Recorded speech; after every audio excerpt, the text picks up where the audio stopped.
ਸਤਿ ਸ਼੍ਰੀ ਅਕਾਲ ਜੀ।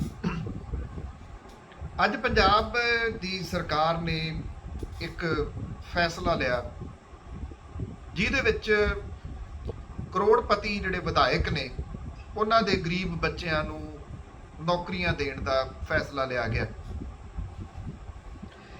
ਇਹਦੇ ਵਿੱਚ ਇੱਕ ਤਾਂ ਵਿਧਾਇਕ ਨੇ ਫਤਿਹ ਜੰਗ ਸਿੰਘ ਬਾਜਵਾ, ਉਹਨਾਂ ਦੇ ਪਿਤਾ 1986-87 ਦੇ ਵਿੱਚ ਮਾਰੇ ਗਏ ਸਨ ਪੰਜਾਬ ਦੇ ਵਿੱਚ ਮਾੜੇ ਦੌਰ ਦੇ ਦੌਰਾਨ। ਸਤਨਾਮ ਸਿੰਘ ਬਾਜਵਾ ਉਹਨਾਂ ਦੇ ਇਹਦੇ ਨਾਲ ਨਾਲ ਇੱਕ ਜਿਹੜੇ ਰਕੇਸ਼ ਪਾਂਡੇ ਹੋਰਾਂ ਦੇ ਪਿਤਾ ਜਿਹੜੇ ਲੁਧਿਆਣਾ ਉੱਤਰੀ ਤੋਂ ਵਿਧਾਇਕ ਨੇ ਜੋਗਿੰਦਰਪਾਲ ਪਾਂਡੇ, ਉਹ ਮੰਤਰੀ ਵੀ ਰਹੇ ਨੇ, ਉਹਨਾਂ ਦੀ ਵੀ ਹੱਤਿਆ ਕਰ ਦਿੱਤੀ ਗਈ ਸੀਗੀ।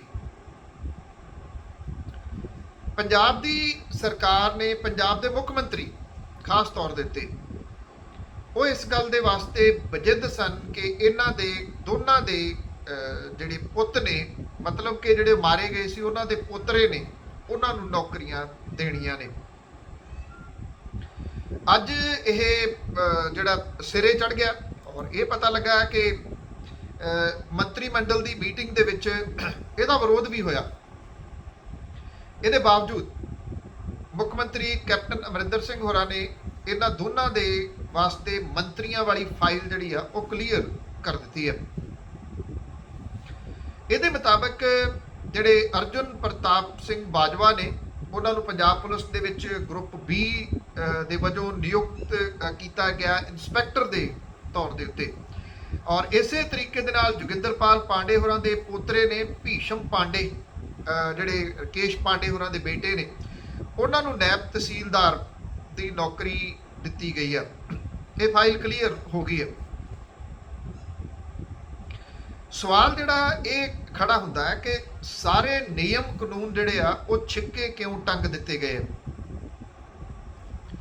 ਜੇ ਕਿਸੇ ਦੇ ਪਰਿਵਾਰ ਦਾ ਨੁਕਸਾਨ ਹੋਇਆ, ਉਹਨੂੰ ਨੌਕਰੀ ਦਿੱਤੀ ਜਾਂਦੀ ਆ, ਜਿਹੜਾ ਤੁਰੰਤ ਉਹਦਾ ਪਰਿਵਾਰ ਦਾ ਮੈਂਬਰ ਆ, ਤੇ ਇਹ ਸਰਕਾਰ ਦੇ ਵਿੱਚ ਪਾਲਿਸੀਜ਼ ਹੈਗੀਆਂ ਨੇ।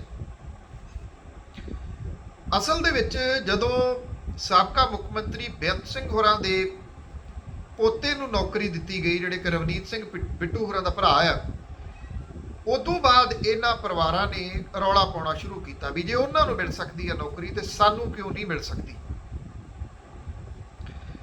ਜਦੋਂ ਜਿਹੜੇ ਫਤਿਹ ਜੰਗ ਸਿੰਘ ਬਾਜਵਾ ਨੇ, ਉਹਨਾਂ ਦੇ ਪਿਤਾ ਦੀ ਮੌਤ ਹੋਈ ਸੀ, ਉਦੋਂ ਫਤਿਹ ਜੰਗ ਸਿੰਘ ਬਾਜਵਾ ਹੋਰਾਂ ਨੇ DSP ਵਜੋਂ ਅਪਲਾਈ ਜਿਹੜਾ ਉਹ ਕੀਤਾ ਸੀਗਾ। DSP ਵਜੋਂ ਕੀਤਾ ਜਾਂ ਥਾਣੇਦਾਰ ਵਜੋਂ ਜਿਹੜਾ ਉਹ ਕੀਤਾ। ਉਦੋਂ ਗਵਰਨਰੀ ਰਾਜ ਸੀਗਾ ਤੇ ਉਸ ਵੇਲੇ ਪੰਜਾਬ ਪੁਲਿਸ ਦੇ DGP ਸਨ ਰਿਬੈਰੋ, ਜਿਹੜੇ ਕਿ ਮਹਾਰਾਸ਼ਟਰੀਅਨ ਸਨ। ਉਹਨਾਂ ਨੂੰ ਇੱਥੇ ਪੰਜਾਬ ਦੇ ਵਿੱਚ ਵਿਸ਼ੇਸ਼ ਤੌਰ ਦੇ ਉੱਤੇ ਲਿਆਂਦਾ ਗਿਆ ਸੀ। ਉਹਨਾਂ ਨੇ ਉਹ ਫਾਈਲ ਉਦੋਂ ਡਿਨਾਈ ਕਰ ਦਿੱਤੀ ਸੀ।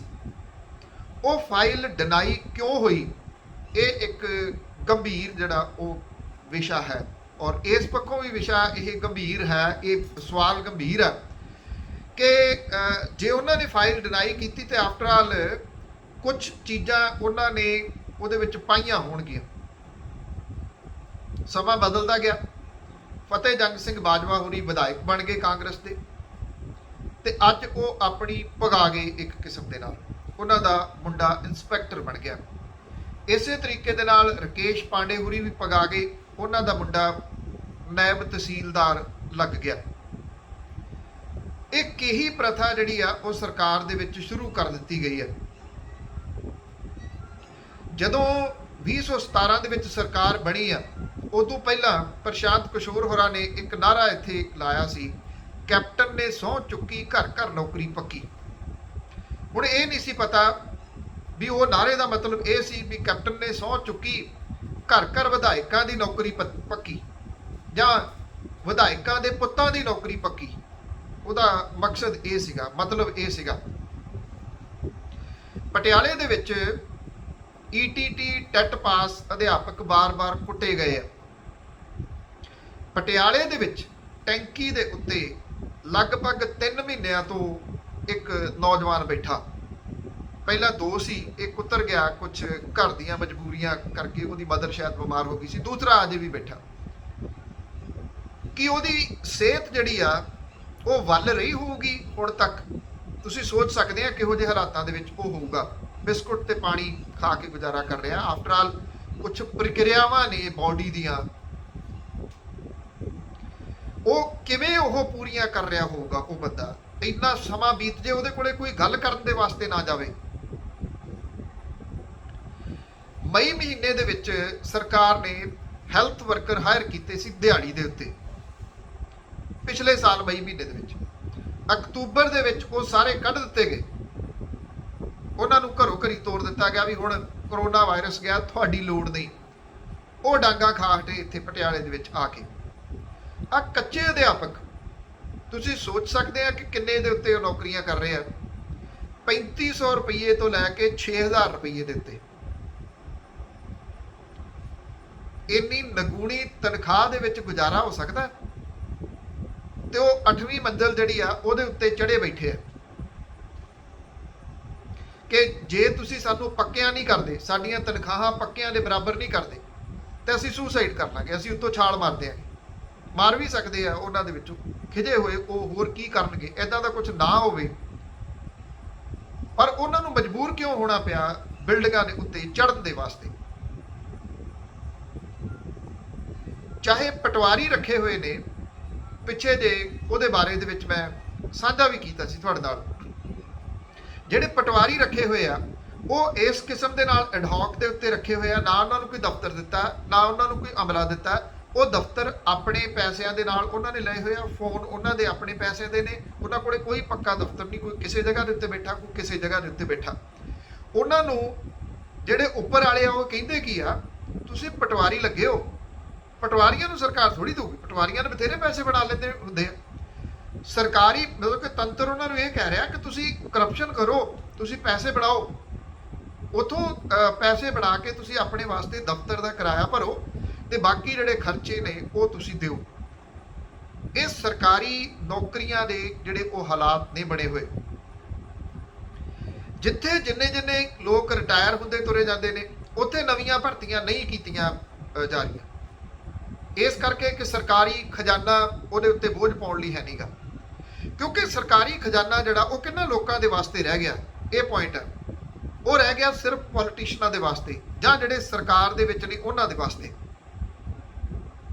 ਜਦੋਂ ਪਿਛਲੀ ਅਕਾਲੀ ਭਾਜਪਾ ਸਰਕਾਰ ਸੀ ਤਾਂ ਉਦੋਂ ਇਹ ਗੱਲ ਆਰਟੀਆਈ ਦੇ ਤਹਿਤ ਬਹੁਤ ਵਾਰੀ ਨਿਕਲੀ ਸੀ ਕਿ ਇੱਕ ਜਿਹੜਾ ਵਿਧਾਇਕ ਆ ਉਹ ਕਿੰਨਾ ਪੈਟਰੋਲ ਫੂਕਦਾ, ਕਿੰਨਾ ਡੀਜ਼ਲ ਫੂਕਦਾ, ਕਿੰਨੇ ਉਹ ਭੱਤੇ ਖਾਂਦਾ। ਉਸ ਵੇਲੇ ਇੱਕ ਉਦੋਂ ਵੀ ਗੱਲ ਮੈਂ ਲਿਖੀ ਸੀ ਵੀ ਜੇ ਉਹ ਇੱਟਾਂ ਦੇ ਉੱਤੇ ਚੜਾ ਕੇ ਕਾਰ ਉਹਨੂੰ ਚਲਾਉਣਾ ਸ਼ੁਰੂ ਕਰਦੇ ਸਵੇਰ ਤੋਂ ਸ਼ਾਮ ਤੱਕ, ਤਾਂ ਵੀ ਉਹ ਉਨੀ ਨਹੀਂ ਚੱਲਦੀ ਜਿੰਨੇ ਉਹ ਭੱਤੇ ਲੈ ਲੈਂਦਾ। ਜਦੋਂ ਇਹ ਸਰਕਾਰ ਬਣੀ ਆ, ਇਹਨਾਂ ਨੇ ਵਾਅਦਾ ਕੀਤਾ ਸੀਗਾ ਕਿ ਅਸੀਂ ਕੋਈ ਵੀਆਈਪੀ ਸਾਰੀ ਜਿਹੜਾ ਕਲਚਰ ਆ ਉਹ ਬੰਦ ਕਰ ਦਿਆਂਗੇ। ਅੱਜ ਵੀ ਜਦੋਂ ਮੰਤਰੀ ਚੱਲਦੇ ਆ, ਕਿੰਨੀਆਂ ਗੱਡੀਆਂ ਉਹਨਾਂ ਦੇ ਨਾਲ ਚੱਲਦੀਆਂ ਨੇ। ਸੁਖਬੀਰ ਸਿੰਘ ਬਾਦਲ ਹੁਰੀ ਜਾਂਦੇ ਆ, ਕਿੰਨੀਆਂ ਗੱਡੀਆਂ ਉਹਨਾਂ ਦੇ ਨਾਲ ਜਾਂਦੀਆਂ ਨੇ। ਬੇਸ਼ੱਕ ਉਹ ਸਰਕਾਰ ਦੇ ਵਿੱਚ ਨਹੀਂ, ਉਹਨਾਂ ਦੇ ਵਾਸਤੇ ਅਜੇ ਵੀ ਜਿਹੜਾ ਉਹ ਗਾਰਦ ਲਾਉਣੀ ਕਹਿੰਦੇ ਆ ਵੀ ਜੇ ਚੰਡੀਗੜ੍ਹ ਤੋਂ ਬਠਿੰਡੇ ਤੱਕ ਗਏ ਤੇ ਉੱਥੇ ਗਾਰਦ ਲੱਗੀ, ਸਾਰੇ ਰਾਹ ਦੇ ਉੱਤੇ ਜਿਹੜੇ ਉਹ ਪੁਲਿਸ ਵਾਲੇ ਖੜੇ ਨੇ। ਜਿਹੜੇ ਪੁਲਿਸ ਵਾਲੇ ਨੇ ਇਸ ਟਾਈਮ ਉਹ ਬੇਰੁਜ਼ਗਾਰਾਂ ਨੂੰ ਕੁੱਟਣ ਦੇ ਵਾਸਤੇ ਹਾਇਰ ਕੀਤੇ ਹੋਏ ਆ ਡਾਂਗਾ ਲੈ ਕੇ ਖੜੇ ਨੇ ਇੱਥੇ ਪਟਿਆਲੇ ਦੇ ਵਿੱਚ ਵੀ। ਐਸ ਸੂਨ ਕੋਈ ਗਰੁੱਪ ਆਵੇ ਤੇ ਉਹ ਬਿਨਾਂ ਪੁੱਛੇ ਤੋਂ, ਬਿਨਾਂ ਗੱਲ ਕੀਤੇ ਤੋਂ ਨਾਲ ਦੀ ਨਾਲ ਡਾਂਗ ਜਿਹੜੀ ਉਹ ਭਰਾਉਣੀ ਸ਼ੁਰੂ ਕਰ ਦਿੰਦੇ ਨੇ, ਕਿਉਂਕਿ ਹਦਾਇਤਾਂ ਨੇ ਕੁੱਟੋ ਇਹਨਾਂ ਨੂੰ।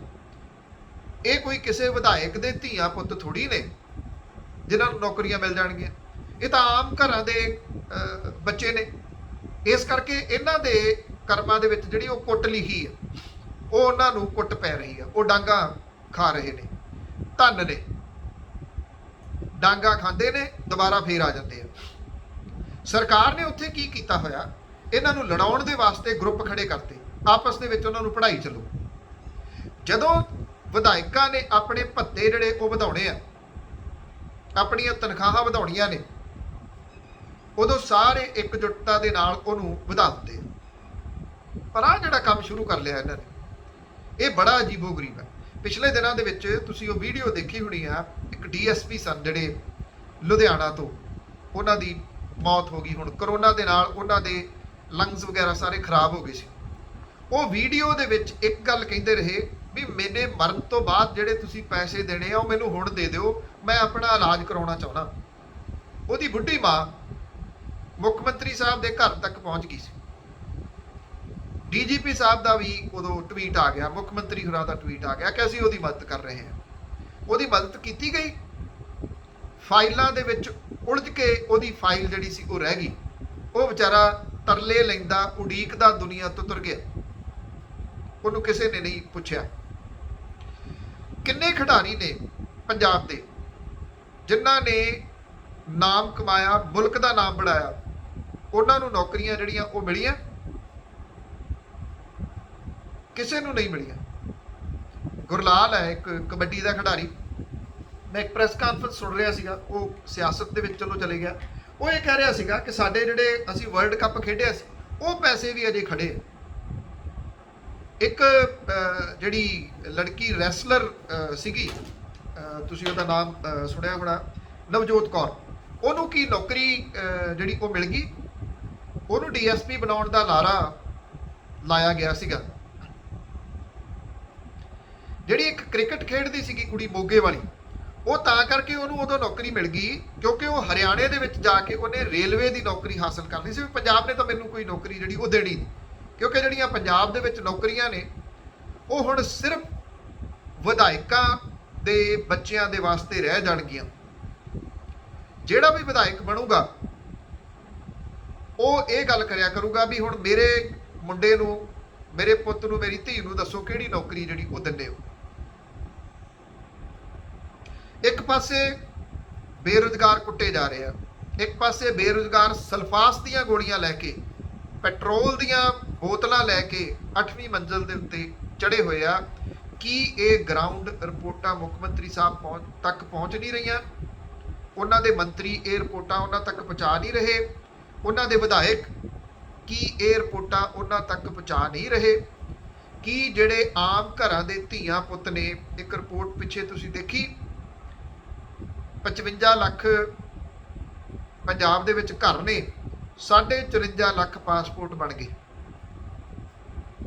ਹਰ ਕੋਈ ਇੱਥੋਂ ਹੁਣ ਚਲੇ ਜਾਣਾ ਚਾਹੁੰਦਾ, ਚਲੇ ਨਹੀਂ ਜਾਣਾ ਚਾਹੁੰਦਾ। ਉਹਨਾਂ ਨੂੰ ਧੱਕਿਆ ਜਾ ਰਿਹਾ ਕਿ ਤੁਸੀਂ ਇੱਥੋਂ ਨਿਕਲ ਜਾਓ। ਇੱਕ ਕਿਸਮ ਦੇ ਨਾਲ ਇਹ ਕਹਿ ਦਿੱਤਾ ਗਿਆ ਕਿ ਤੁਸੀਂ ਇੱਥੋਂ ਨਿਕਲ ਜਾਓ। ਜਦੋਂ ਸਰਕਾਰ ਇਹ ਕਹਿੰਦੀ ਨਾ ਕਿ ਅਸੀਂ ਆਇਲਟਸ ਸੈਂਟਰ ਜਿਹੜੇ ਅਸੀਂ ਸਰਕਾਰੀ ਤੌਰ ਤੇ ਚਲਾਵਾਂਗੇ, ਆਇਲਟਸ ਕਰੋ ਤੇ ਜਾਓ ਇੱਥੋਂ, ਕਿਉਂਕਿ ਤੁਹਾਡੇ ਵਾਸਤੇ ਕੁਝ ਨਹੀਂ ਹੈਗਾ ਇੱਥੇ। ਤੁਹਾਡੇ ਵਾਸਤੇ ਕੀ ਆ? ਡਾਂਗਾ ਨੇ ਪੁਲਿਸ ਦੀਆਂ, ਉਹ ਪੁਲਿਸ ਨੂੰ ਡਾਂਗ ਦਿੱਤੀ ਹੋਈ ਆ। ਪੁਲਿਸ ਦੀ ਭਰਤੀ ਦੇ ਵਿੱਚ ਵੀ ਦੂਜੇ ਸੂਬਿਆਂ ਤੋਂ ਲਿਆ ਕੇ ਕਿਵੇਂ ਕੀਤੇ ਗਏ, ਇਹਦੇ ਉੱਤੇ ਵੀ ਕਿਸੇ ਦਿਨ ਗੱਲ ਜਿਹੜੀ ਉਹ ਕਰਾਂਗੇ। ਦੂਜੇ ਸੂਬਿਆਂ ਨੂੰ ਕਿਵੇਂ ਲਿਆ ਕੇ ਇੱਥੇ ਜਿਹੜਾ ਉਹ ਵਾੜਿਆ ਜਾ ਰਿਹਾ।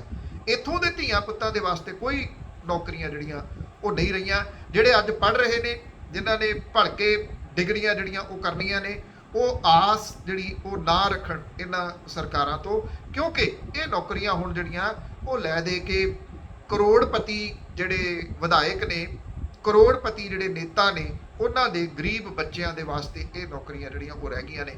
ਅੱਜ ਜਿਹੜਾ ਇਹ ਪਾਸ ਕੀਤਾ ਗਿਆ, ਯਕੀਨ ਕਰਨਾ ਇਹ ਪੰਜਾਬ ਦੇ ਜਿਹੜੇ ਕਾਲੇ ਫੈਸਲੇ ਨੇ ਉਹਨਾਂ ਦੇ ਵਿੱਚੋਂ ਇੱਕ ਫੈਸਲਾ ਹੋਊਗਾ ਜਿਹੜਾ ਇਹ ਫੈਸਲਾ ਕੀਤਾ ਗਿਆ। ਕਿਉਂਕਿ ਜਿਹੜੀ ਤਰਸ ਦੇ ਆਧਾਰ ਦੇ ਉੱਤੇ ਨੌਕਰੀ ਆ ਉਹ ਪੁੱਤ ਧੀ ਤੱਕ ਹੁੰਦੀ ਆ, ਪੋਤੇ ਪੋਤੀਆਂ ਤੱਕ ਨਹੀਂ ਹੁੰਦੀ।